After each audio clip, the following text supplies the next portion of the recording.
जिंदगी की जंग हार गया वनरक्षक। वनरक्षक पर बजरी माफियाओं ने चढ़ा दी थी बजरी से लदी ट्रैक्टर ट्रॉली। धौलपुर जिले के सरमुत्रा थाना इलाके के झिरी गांव में वन्यजीव चंबल सेवर की चौकी पर तैनात वनरक्षक को बुधवार की रात को अवैध चंबल बजरी से भरे ट्रैक्टर ट्रॉली ने कुचल दिया था। ट्रैक्टर के पहिया वनरक्षक के पैर पर से होकर निकल गए थे, जिससे वह गंभीर रूप से घायल हो गया था। लेकिन घायल वनरक्षक ने जयपुर के अपेक्स अस्पताल में शुक्रवार की रात को जिंदगी की जंग हार गया। डॉक्टरों की टीम ने घायल वनरक्षक को बचाने के लिए उसका बायां पैर भी काटना पड़ा था, लेकिन इलाज के दौरान शुक्रवार की रात को उसकी मौत हो गई। वनरक्षक की मौत के बाद महकमे में शोक छा गया है।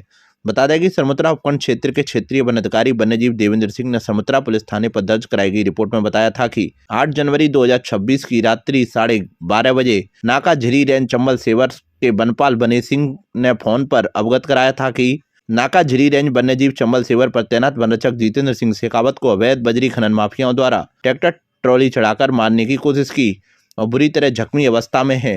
हादसे को अंजाम देकर अवैध खनन माफिया ट्रैक्टर ट्रॉली लेकर मौके से भाग गए हैं, जिसकी सूचना पर तुरंत नाका झिरी पर तैनात अन्य स्टाफ जगदीश, नरेश, घनश्याम को फोन कर मौके पर भेजा गया। घायल वनरक्षक को तुरंत उपचार के लिए सरमुत्रा अस्पताल भेजा गया। नाका झिरी इंचार्ज वन्य सिंह के साथ मौके पर देखा तो वनरक्षक का बायां पैर बुरी तरह कुचला हुआ था और बेहोशी की हालत में था। वनरक्षक की गंभीर हालत होने पर करौली के लिए रेफर कर दिया, लेकिन करौली से भी हायर सेंटर जयपुर रेफर कर दिया गया था। सरमुत्रा उपखंड क्षेत्र के क्षेत्रीय वन अधिकारी वन्यजीव देवेंद्र सिंह ने सरमुत्रा पुलिस थाने पर अज्ञात ट्रैक्टर चालक के खिलाफ मामला दर्ज कराया था। मृतक वनरक्षक जितेंद्र सिंह शेखावत राजस्थान के कोटपुतली का रहने वाला है। जितेंद्र सिंह रिटायर्ड फौजी था। उसके बाद वन विभाग में वनरक्षक के पद पर भर्ती हुआ था। सरमुत्रा उपखंड क्षेत्र के नाका झिरी रेंज चंबल सेवर पर तैनात था। बता दें कि चंबल नदी के तटीय क्षेत्र से बजरी माफिया ट्रैक्टर ट्रॉलियों के माध्यम से धड़ल्ले से बजरी परिवहन कर रहे हैं। मध्य प्रदेश के मुरैना जिले में चंबल नदी के किनारे बजरी का दोहन युद्ध स्तर पर किया जाता है। साथ धौलपुर में भी बजरी खनन जारी है। बजरी माफियाओं का आतंक और खौफ इस कदर हावी है कि उनकी रफ्तार के सामने जो भी आता है तो टक्कर मारने से नहीं चूकते हैं। कई बार बजरी माफिया पुलिस को भी निशाना बना चुके हैं। वन रक्षक पर ट्रैक्टर ट्रॉली चढ़ाने वाला बजरी माफिया गिरफ्तार। धौलपुर जिले के सरमुत्रा उपखंड के झिरी गांव में 8 जनवरी की देर रात्रि को अवैध रेता का परिवहन करने वाले बजरी माफियाओं ने वनकर्मी जितेंद्र सिंह शेखावत पर बजरी से भरी ट्रैक्टर ट्रॉली चढ़ा दी थी, जिसके चलते वह गंभीर रूप से घायल हो गया था, जिसने शुक्रवार की रात दम तोड़ दिया।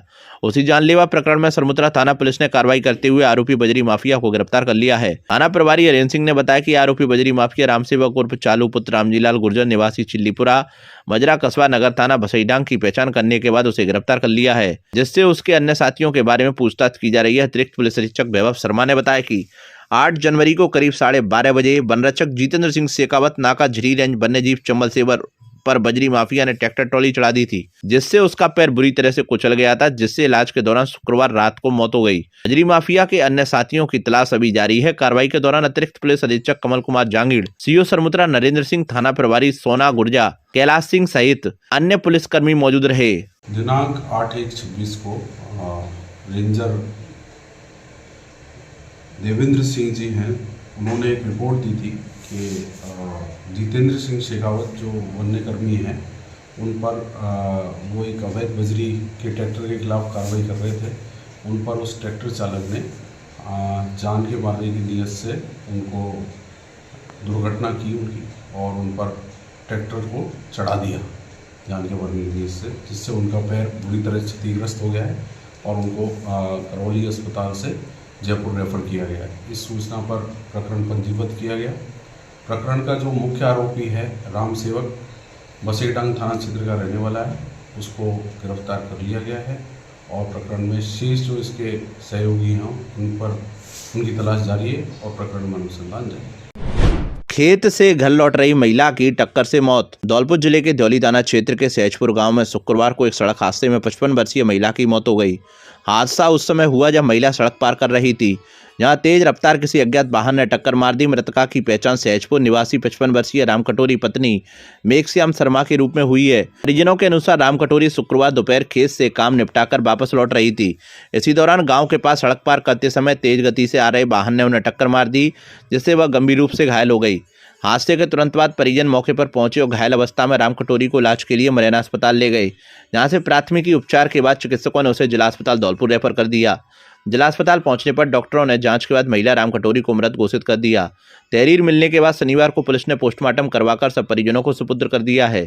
मामले में कार्रवाई जारी है। समय 4 बजे सहजपुर ग्राम में श्रीमती राम कटोरी की एक पिकअप ने एक्सीडेंट कर दिया था, जिसके दौरान इलाज मृत्यु हुई है, जिसके पोस्टमार्टम की कार्रवाई जारी है और मुकदमा दर्ज कर लिया गया है। विधि अनुसार कार्रवाई की जाएगी। कार और बोलेरो की भिड़ंत में 3 लोग गंभीर घायल। धौलपुर जिले के बाड़ी में शुक्रवार देर रात अस्पताल के ठीक बाहर एक सड़क हादसा हो गया। तेज रफ्तार कार और बोलेरो की भिड़ंत में 3 लोग गंभीर रूप से घायल हो गए। प्राथमिक उपचार के बाद सभी घायलों को जिला अस्पताल धौलपुर रेफर किया गया है। बाड़ी सामान्य अस्पताल के पीएमओ डॉक्टर हरिकिशन मंगल ने बताया कि शुक्रवार देर रात करीब 1 बजे बिदरपुर गांव से मरीज को लेकर आई एक बोलेरो अस्पताल के बाहर खड़ी थी। इसमें बिदरपुर गांव निवासी होरीलाल पुत्र जगराम कुशवाहा बैठे हुए थे। इसी दौरान महाराज बाग की तरफ से आई तेज गति की गलंजा कार ने सड़क किनारे खड़ी बोलेरो में सीधी टक्कर मार दी। दुर्घटना की आवाज सुनकर अस्पताल स्टाफ मौके पर पहुंचा, जहां दोनों वाहन आपस में भिड़े हुए थे।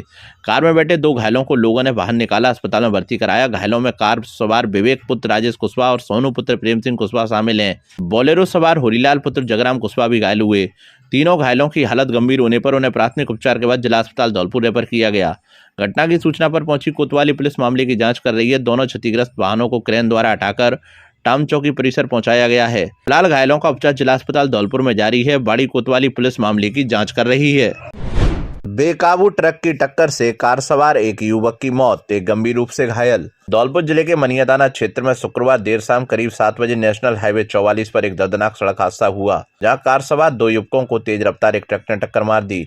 इस दुर्घटना में मौके पर ही एक युवक की मौत हो गई, जबकि दूसरा युवक गंभीर रूप से घायल हो गया, जिसका जिला अस्पताल धौलपुर में इलाज चल रहा है। दुर्घटना के समय मौके पर भीड़ एकत्रित हो गई और पुलिस को सूचना दी। मौके पर पहुंची मनिया पुलिस ने सबको कब्जे में लिया और घायल को अस्पताल पहुंचाया।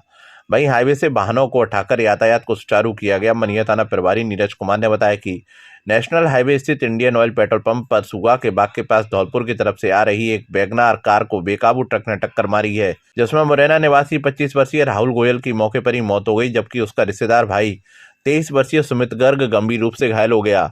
घायल सुमित गर्ग को जिला अस्पताल धौलपुर में भर्ती कराया गया। वहां उसकी गंभीर हालत को देखते हुए चिकित्सकों ने उसे हायर सेंटर रेफर कर दिया। वहीं मृतक राहुल गोयल के शव को कब्जे में लेकर मनिया अस्पताल की मोर्चरी में रखवाया, जहां तहरीर मिलने के बाद पोस्टमार्टम करने के बाद सब परिजनों को सुपुर्द कर दिया। घायल के परिजनों द्वारा बताया गया कि दोनों युवक आपस में मामा फूफी के भाई का संबंध है। चेतावनी महारैली को लेकर किया पोस्टर विमोचन। धौलपुर जिले में अखिल राजस्थान राज्य कर्मचारी संयुक्त महासंघ की ओर से 12 जनवरी सोमवार को जयपुर में आयोजित होने वाली चेतावनी महारैली में जिले भर के सैकड़ों कर्मचारी कूच करेंगे। महासंघ के जिलाध्यक्ष राजेश शर्मा के नेतृत्व में पदाधिकारियों ने रैली के पोस्टर का विमोचन किया गया। संघ के जिला मंत्री रविंद्र सिंह त्यागी ने बताया कि पिछले 1 साल से कर्मचारी महासंघ की ओर से 11 सूत्रीय मांगों को सरकार को अवगत कराया जा रहा है, लेकिन सरकार की ओर से संवादहीनता की स्थिति उत्पन्न कर कोई सुनवाई नहीं की जा रही है। उन्होंने बताया कि तृतीय श्रेणी शिक्षकों के 8 सालों से बंद स्थानांतरण करने रहित 7 संकल्पों एवं 11 सूत्रीय मांगों पर सकारात्मक कार्रवाई करने को लेकर यह विशाल महारैली आयोजित की जा रही है। पोस्टर विमोचन के दौरान श्री राम गोस्वामी, हरि सिंह गुर्जर, चंद्रशेखर शर्मा, केदार सिंह बघेल, जगदीश मान, हरेंद्र तोमर, अजीत चौधरी, कृष्ण कुमार तोमर, सुशील भारद्वाज, राधा कृष्ण शर्मा, पुरुषोत्तम शुक्ला, अनिल शर्मा आदि विभिन्न संगठनों के कई पदाधिकारी मौजूद रहे। राजस्थान राज्य कर्मचारी संयुक्त महासंघ की 12 जनवरी को जयपुर में विशाल रैली महारैली का आयोजन किया जा रहा है।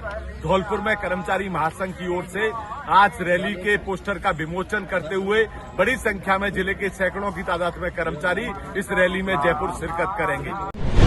पुलिस ने जुआ खेलते समय धर दबोचे 6 जुआरी। धौलपुर जिले की बाड़ी सदर थाना पुलिस ने सरेआम जुआ खेलते हुए 6 जुआरियों को गिरफ्तार किया है, जिनके कब्जे से करीब 10,000 रुपए की जुआ राशि सहित ताश के पत्ते जब्त किए हैं।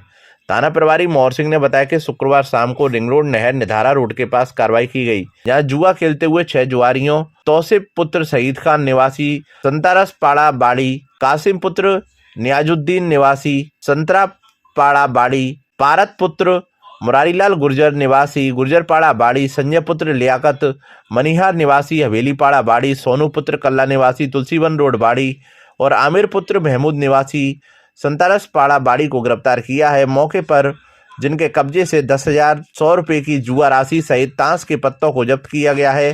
गिरफ्त में आए जुआरियों के खिलाफ मुकदमा दर्ज कर कार्रवाई अमल में लाई गई।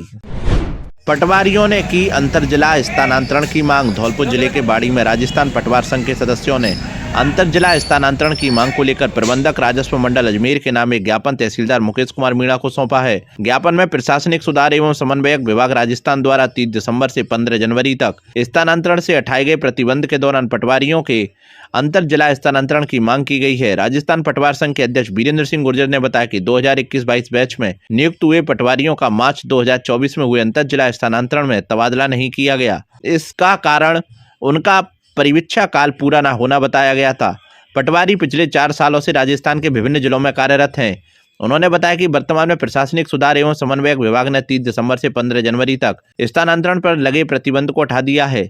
इस अवधि में राजस्थान के सभी विभागों द्वारा कर्मचारियों के स्थानांतरण किए जा रहे हैं। हालांकि राजस्व मंडल द्वारा अभी तक पटवारियों के अंतर जिला स्थानांतरण नहीं किए गए हैं, जिससे ये पटवारी परेशान हैं और अपने गृह जिले से दूर रहकर मानसिक तनाव का सामना कर रहे हैं। पटवारियों की मांग है कि राजस्व मंडल इस निर्धारित अवधि में पटवारियों का अंतर जिला स्थानांतरण करे। उनका तर्क है कि इससे जरूरतमंद राजस्व कार्मिक अपने गृह जिले में पहुंच सकेंगे और मानसिक रूप से स्वस्थ होकर राजस्व विभाग का कार्य अधिक कुशलता से कर पाएंगे। ज्ञापन सौंपते समय संघ के महामंत्री रामनिवास बोंदू, उपाध्यक्ष सुनीता मीणा, जितेंद्र मौर्य, संगठन मंत्री अरविंद सिंह गुर्जर, संयुक्त मंत्री हरिओम सिंह सिकरवार, मनफुल चौधरी, सुरेश गोदारा, दीपक गौड़, नवीन कुमार, अमित कुमार, अरुण कुमार सहित कई पटवारी मौजूद रहे। हमारी समस्या मेन समस्या है गिरदावरी DCS से संबंधित है, जो कि राज्य सरकार ने DCS गिरदावरी का ऐप जो चालू किया है, वो ऐप बहुत स्लो काम कर रहा है। उसमें सर्वेयर नहीं जुड़ रहे हैं। पुराने सर्वेयर को जोड़ते हैं तो उसमें ऑप्शन नहीं आता, नए सर्वे जोड़ते हैं फिर भी उसमें ऑप्शन नहीं आता। ऐप पूरी तरह बिल्कुल काम नहीं कर रहा है। DCS गिरदावरी करने में फील्ड में पटवारियों के लिए कई समस्याओं का सामना करना पड़ता है, जैसे कि झटका मशीन के तार और नुकीले तार, जिनसे पटवारियों को अंदर खेत में लोकेशन पर जाने के लिए बहुत समस्या का सामना करना पड़ता है। जैसे हमारे बाड़ी तहसील में डांग क्षेत्र बहुत है, तो डांग क्षेत्र में नेटवर्क की समस्या बहुत ज़्यादा रहती है। वहाँ मोबाइल सही तरह से काम नहीं करता है। जब ऐप काम नहीं करता है तो फिर पटवारी गिरदावरी कहाँ से करे? अधिकारियों के द्वारा दबाव बनाया जाता है और पटवारियों की बहुत समस्या है इसमें। इसको हम राज्य सरकार तक पहुँचाना चाहते हैं कि हमारे लिए, हम काम करने के लिए मना नहीं कर रहे हैं, लेकिन काम करने के लिए हमारे पास सारी चीज़ सुविधाएँ होनी चाहिए। नेटवर्क की सुविधा होनी चाहिए, रिचार्ज होना चाहिए, सही तरह से काम करे फील्ड में, और पटवारियों को काम करने में कोई दिक्कत आवे तो उसके लिए हमारे उच्च अधिकारी तुरंत हमारी समस्या का समाधान समय पर किया जाना चाहिए। धौलपुर जिले में जिला परिवहन एवं सड़क सुरक्षा विभाग धौलपुर द्वारा मनाए जा रहे राष्ट्रीय सड़क सुरक्षा माह के अंतर्गत बाड़ी उपखंड में चल रहे शिक्षक दक्ष प्रशिक्षण शिविर में जिला परिवहन एवं सड़क सुरक्षा विभाग धौलपुर द्वारा सड़क सुरक्षा जागरूकता कार्यशाला का आयोजन किया गया।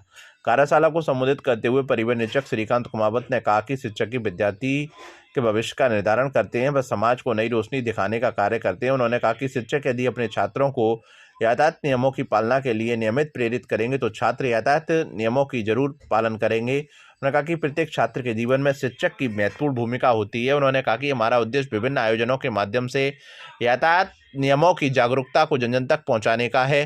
शिक्षक वर्ग इसमें महत्वपूर्ण कड़ी के रूप में सहयोग प्रदान कर आयोजन को सफल बनाए। पुलिस थाना कोतवाली प्रभारी देवेंद्र शर्मा ने कहा कि यदि शिक्षक विद्यालय में नो हेलमेट नो एंट्री का कड़ाई से पालन करते हैं तो आने वाले समय में सभी यातायात नियमों की पालना सुनिश्चित कर सकते हैं। उन्होंने कहा कि यदि आप मात्र चालान से बचने के लिए यातायात नियमों की पालना कर रहे हैं तो आप अपने जीवन के साथ बहुत बड़ा खिलवाड़ कर रहे हैं।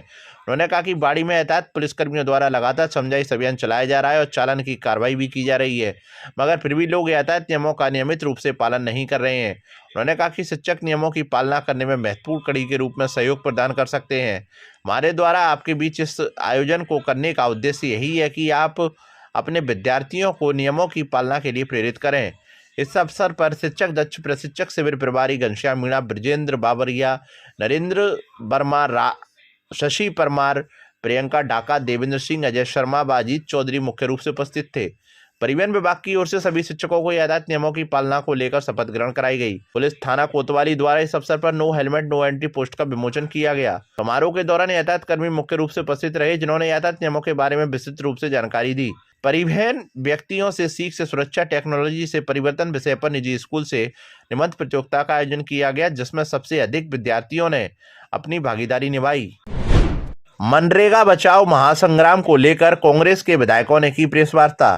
मोदी सरकार मनरेगा पर बुलडोजर चलाकर गरीबों के हितों पर हमला कर रही। बीजेपी राष्ट्रपिता के नाम पर ढोंग रच रही। धौलपुर जिले में कांग्रेस के राष्ट्रव्यापी अभियान मनरेगा बचाओ महासंग्राम को लेकर जिला कांग्रेस कमेटी द्वारा पत्रकार वार्ता का आयोजन किया गया। प्रेस वार्ता में विधायक एवं जिला अध्यक्ष संजय जाटव और विधायक शोभा रानी कुशवाहा ने कहा कि केंद्र की भाजपा सरकार द्वारा राष्ट्रपिता महात्मा गांधी के नाम से चल रही महात्मा गांधी राष्ट्रीय ग्रामीण रोजगार गारंटी योजना को कमजोर करने का काम किया जा रहा है।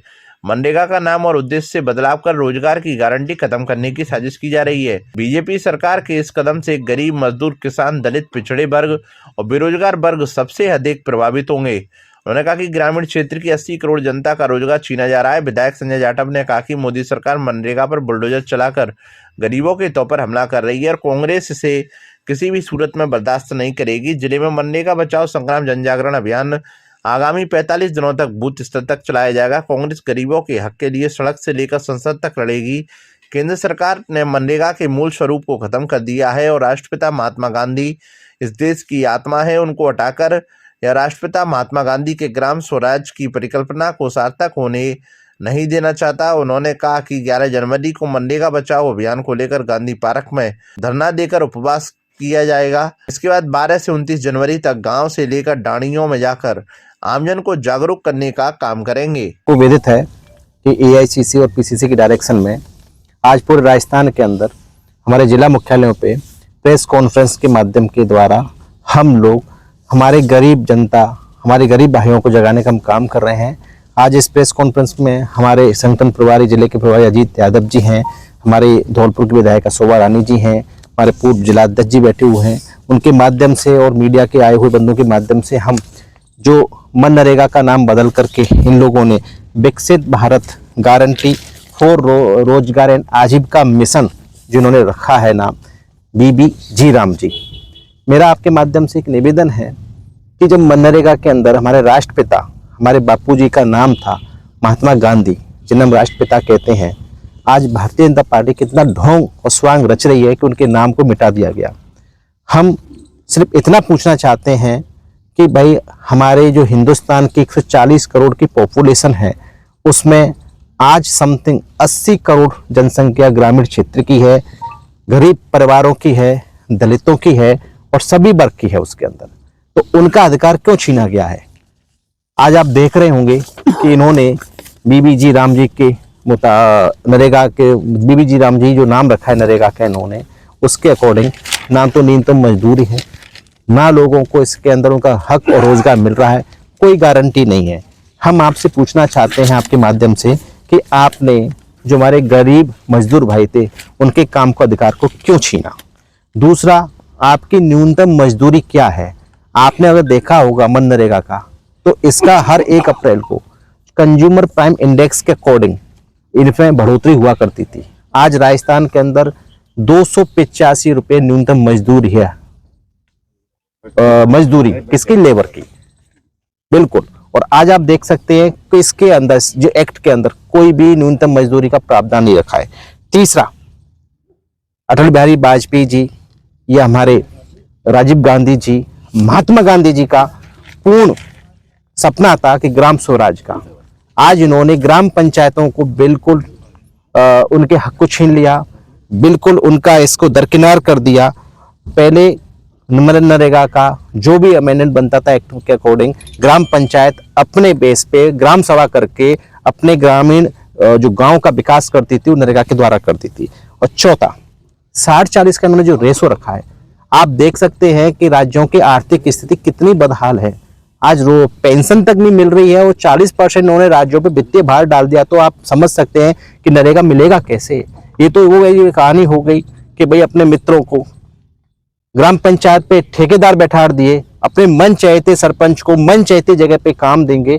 इसमें वो काम खत्म कर दिया कि कोई भी रोजगार के लिए प्रपत्र 6 भर के देता था तो 15 दिन के अंदर उसको 100% मजदूरी मिलती थी, काम मिलता था। अगर नहीं मिलता तो उस एक्ट के अकॉर्डिंग उसको बेरोजगारी भत्ता मिलता था। तो आप देख सकते हैं कि नरेगा इन्होंने बिल्कुल खत्म कर दिया, लोगों को रोजगार देना ही बंद कर दिया। कहाँ जाएंगे 80 करोड़ हमारे देश की जो पॉपुलेशन 140 करोड़ में से 80 करोड़ जो हमारे गरीब भाई हैं जो मजदूरी करते हैं वो कहाँ जाएंगे? आप देख सकते होंगे कितनी इसमें पारदर्शिता है। किसमें इसमें विरोधाभास है? जहां हम लोग, आप गुलाब बाग चौराहे का देख लो, हमारे दिहाड़ी मजदूर भाई जहां आज लाइन लगी रहती थी उनकी, कम से कम नरेगा में कहते नहीं भैया मैं तो गांव में काम करूंगा, मुझे कम से कम 285 रुपये मजदूरी तो मिलेगी। और यहाँ तो वो स्थिति हो जाएगी भैया जो कम से कम मजदूरी पे बोली लगाएगा वो मजदूरी ले लेगा। इस तरह से तो इन लोगों ने इसके अंदर बहुत सारी खामियां छोड़ दी हैं और गरीब को गरीब से लड़ाने का काम कर दिया है। इसीलिए हम आज 10 तारीख को मुख्यालय में जो प्रेस कॉन्फ्रेंस करके हम हमारे हक और अधिकार, हमारे गरीब भाइयों के हक अधिकार, मजदूर भाइयों के अधिकार के लिए हमने प्रेस कॉन्फ्रेंस की है। को नमस्कार। जैसा कि हमारे अध्यक्ष जी ने और यादव जी ने जो सारी चीज़ें बताई हैं, जिस तरह से भारतीय जनता पार्टी के आदरणीय नरेंद्र मोदी जी ने जो नाम बदला है इस, और मनरेगा जो नाम था, क्या इससे कोई बुराई थी? मैं तो यही चाहती हूँ कि नाम कोई भी हो, लेकिन हमारी जनता जनार्दन को, चाहे गरीब शहर के हों चाहे गांव के हो, सभी को काम मिलना चाहिए। जिस तरह से आज के टाइम में लोगों को काम नहीं मिल रहा है और जिससे लोग गरीब मजदूर परेशान हैं। और मैं तो ये कहूँगी आदरणीय नरेंद्र मोदी जी ने लोकसभा में नरेगा स्कीम की जो खिल्ली उड़ाई है, ये बेहद बेकार है। और मैं यही कहूँगी पुनः के सभी को रोज़गार, हमारे भाई बंधु हैं उनको दिया जाए, जिससे उनका सम्मान बढ़े और उनकी घर गृहस्थी चले।